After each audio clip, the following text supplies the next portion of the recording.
Hello everyone, welcome to my YouTube channel Science Arena by Neha Yadav.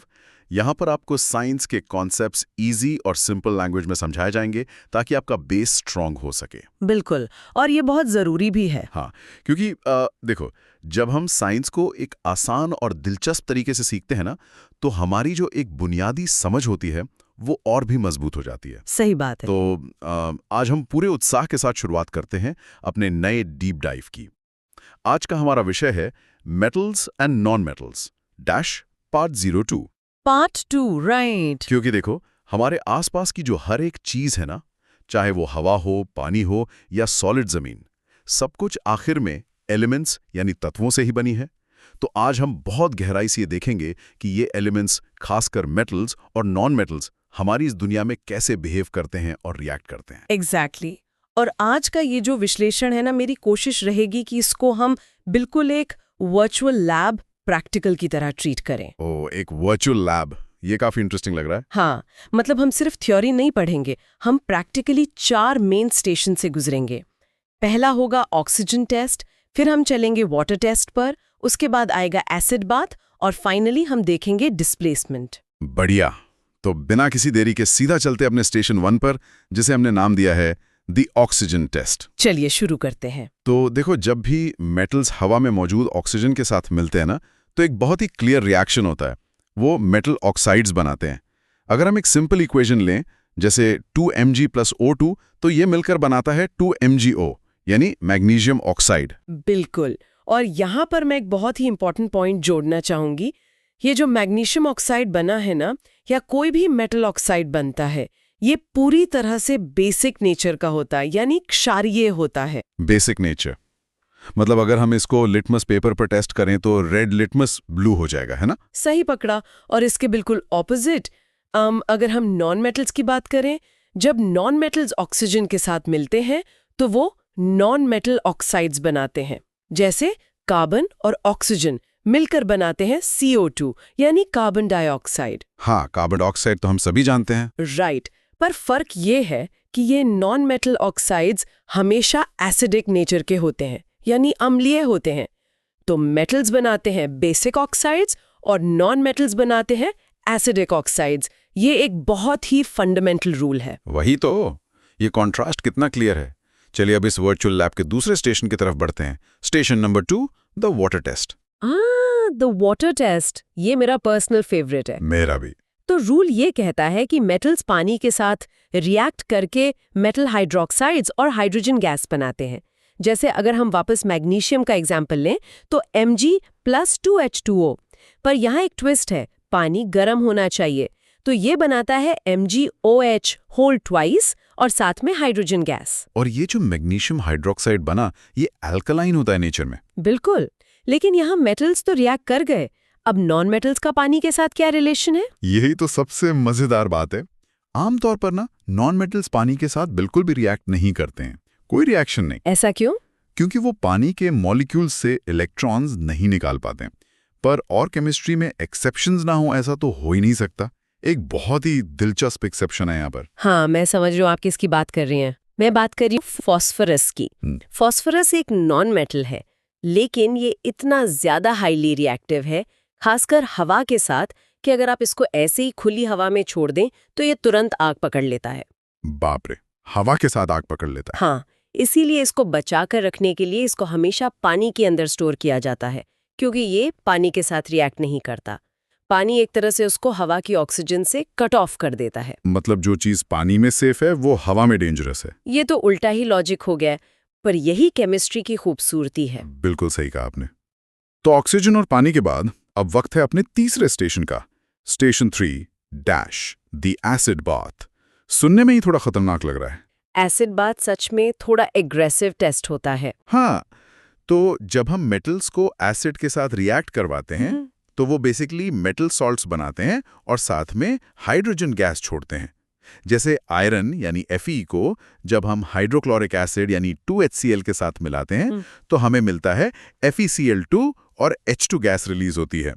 H2 gas यानी वही bubbles जो test tube से बाहर आते हुए दिखते हैं। एग्जैक्टली।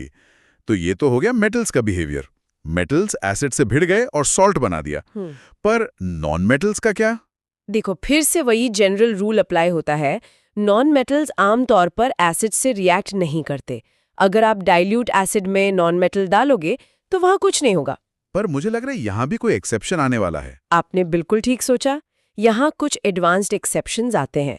अगर हम एसिड्स को थोड़ा और पावरफुल कर दें, यानी अगर हम हॉट और कॉन्सेंट्रेटेड एसिड्स का इस्तेमाल करें, जैसे कॉन्सेंट्रेटेड सल्फ्यूरिक एसिड या नाइट्रिक एसिड। ओके, तो गाढ़े और गर्म एसिड्स। हाँ, तो इनके साथ सल्फर और फास्फोरस जैसे नॉन मेटल्स रिएक्ट कर जाते हैं। वाह, मतलब उनको रिएक्ट करवाने के लिए एसिड का स्ट्रांग होना जरूरी है। बिल्कुल। लेकिन सबसे चौंकाने वाली बात ये नहीं है कि वो रिएक्ट करते हैं। सबसे चौंकाने वाली बात ये है कि इतने स्ट्रॉन्ग रिएक्शन के बाद भी वो हाइड्रोजन गैस नहीं छोड़ते। वेट, हाइड्रोजन गैस रिलीज नहीं होती? पर क्यों? मेटल्स तो हाइड्रोजन गैस निकाल रहे थे। क्योंकि ये जो कॉन्सेंट्रेटेड सल्फ्यूरिक और नाइट्रिक एसिड्स होते हैं ना, ये बहुत ही स्ट्रॉन्ग ऑक्सीडाइजिंग एजेंट्स होते हैं। जैसे ही थोड़ी सी भी हाइड्रोजन गैस बनने लगती है, ये उसको ऑक्सीडाइज करके पानी यानी H2O में बदल देते हैं। इसीलिए हमें हाइड्रोजन के बबल्स नहीं दिखते। ओह आई सी। तो हाइड्रोजन बनती जरूर है, पर बाहर आने से पहले ही पानी बन जाती है। ये एक बहुत ही बढ़िया डिटेल है ना? यही छोटी छोटी बातें तो वर्चुअल लैब को इंटरेस्टिंग बनाती हैं। सही बात है। अब तक हमने देखा कि कुछ एलिमेंट्स तुरंत रिएक्ट करते हैं, कुछ को गर्म पानी चाहिए और कुछ को कॉन्सेंट्रेटेड एसिड। इसका मतलब सारे एलिमेंट्स एक बराबर ताकतवर नहीं है। बिल्कुल नहीं, सबकी अपनी अपनी पार होती है। तो इसी बात पर मैं पेश करता हूं एलिमेंट्स की रिएक्टिविटी पावर रैंकिंग्स। एकदम स्पोर्ट्स कमेंटेटर स्टाइल में हाई से लो की तरफ चलते हैं। चलिए देखते हैं कौन कहाँ स्टैंड करता है। तो रैंकिंग में सबसे ऊपर एक्सट्रीम हाई रिएक्टिविटी पर बैठे हैं हमारे हेवी वेट्स पोटेशियम और सोडियम। उनके ठीक पीछे हैं कैल्शियम और मैग्नीशियम। फिर आते हैं हमारे mid table fighters aluminium, zinc, iron और कॉपर। और फाइनली टेबल के एकदम बॉटम पर जो बिल्कुल लो रिएक्टिविटी दिखाते हैं वो हैं मर्क्यूरी, सिल्वर, गोल्ड और बिल्कुल आखिर में प्लैटिनम। बहुत बढ़िया प्रेजेंटेशन। पर यहाँ पर ना हमें अपने लिसनर्स को रिएक्टिविटी का असली मतलब भी समझाना होगा। हाँ जरूर, आप बताइए, ये बेसिकली है क्या? देखो, रिएक्टिविटी का सीधा सा अर्थ है किसी एलिमेंट की दूसरे पदार्थों के साथ जुड़कर कंपाउंड्स बनाने की उत्सुकता, एक तरह की डेस्परेट टेंडेंसी। जो मेटल्स टॉप पर हैं जैसे सोडियम और पोटेशियम, उनके एटम्स बहुत जल्दी अपने इलेक्ट्रॉन्स लूज करना चाहते हैं ताकि वो स्टेबल हो सकें। एग्जैक्टली। उन्हें अकेले रहना पसंद नहीं है, वो किसी न किसी के साथ बॉन्ड बनाना चाहते हैं। वहीं जो मेटल्स बॉटम पर हैं जैसे गोल्ड और प्लैटिनम, वो पहले से ही इतने स्टेबल और संतुष्ट हैं कि उन्हें किसी और के साथ इलेक्ट्रॉन शेयर या लूज करने की जरूरत ही महसूस होती। मतलब वो अकेले ही खुश हैं। हाँ, उनकी केमिस्ट्री की भाषा में टेंडेंसी टू रिएक्ट लगभग 0 होती है। तो इस पावर रैंकिंग का फायदा हमें अपने चौथे स्टेशन पर होने वाला है। चलिए चलते हैं स्टेशन 4 पर, जिसे कहते हैं डिस्प्लेसमेंट रिएक्शन। यहाँ तो मुकाबला होता है प्रॉपर। एकदम सही कहा। ये किसी रेसलिंग मैच जैसा है जहां एक ज्यादा ताकतवर मेटल एक कमजोर मेटल को उसकी जगह से उठाकर फेंक देता है। जैसे अगर हम मैग्नीशियम को कॉपर सल्फेट यानी CuSO4 के साथ रिएक्ट करवाएं, तो मैग्नीशियम कॉपर को हटा देता है और मैग्नीशियम सल्फेट यानी MgSO4 बना लेता है। और बेचारा कॉपर अकेले बाहर निकल जाता है। और ये इसीलिए हुआ क्योंकि हमारी पावर रैंकिंग में मैग्नीशियम कॉपर से ऊपर है। मैग्नीशियम ज्यादा रिएक्टिव है। पर अगर हम इस एक्सपेरिमेंट को उल्टा कर दें तो? उल्टा कर दें मतलब कॉपर को मैग्नीशियम सल्फेट के साथ मिला दें। हाँ, अगर Cu प्लस MgSO4 हो तो क्या होगा? तो वहाँ नो रिएक्शन होगा। बिल्कुल सही, वहाँ कोई रिएक्शन नहीं होगा क्योंकि कॉपर मैग्नीशियम से लेस रिएक्टिव है। वो कमजोर है, तो वो ताकतवर मैग्नीशियम को उसकी जगह से नहीं हटा सकता। ये वन वे स्ट्रीट होती है। क्या मस्त रूल है ये।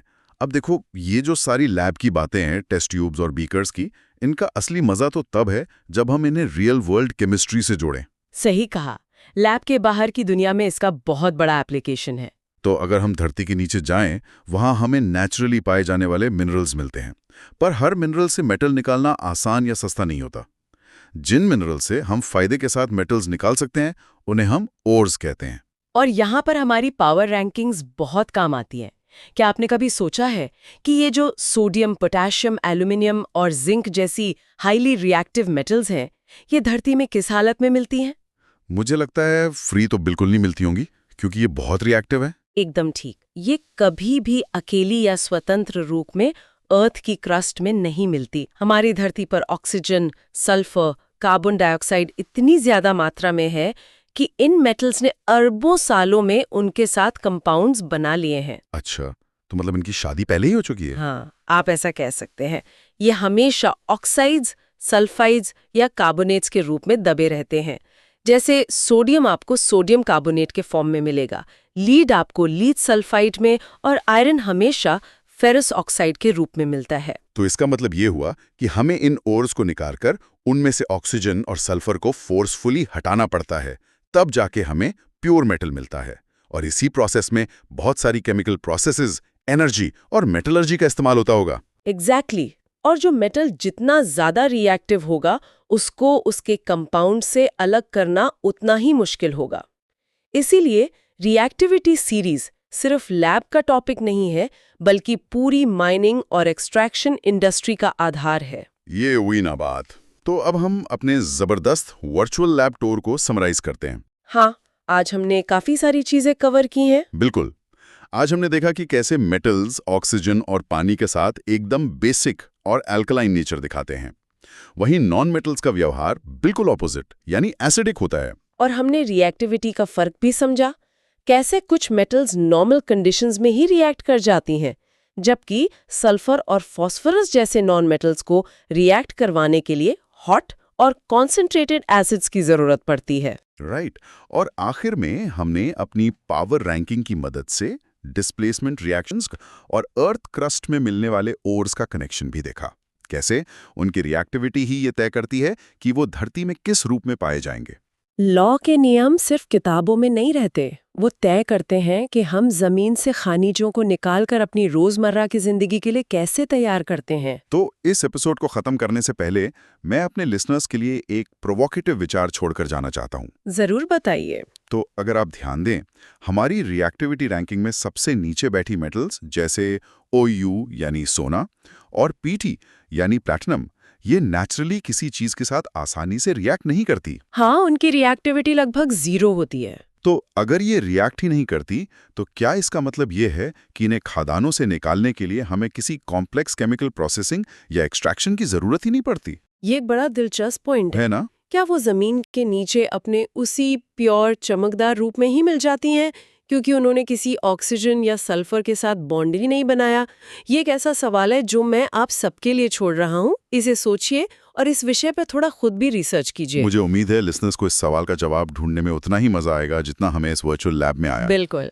तब तक के लिए keep exploring and keep your base strong. मिलते हैं अगले वीडियो में। Goodbye. Good bye.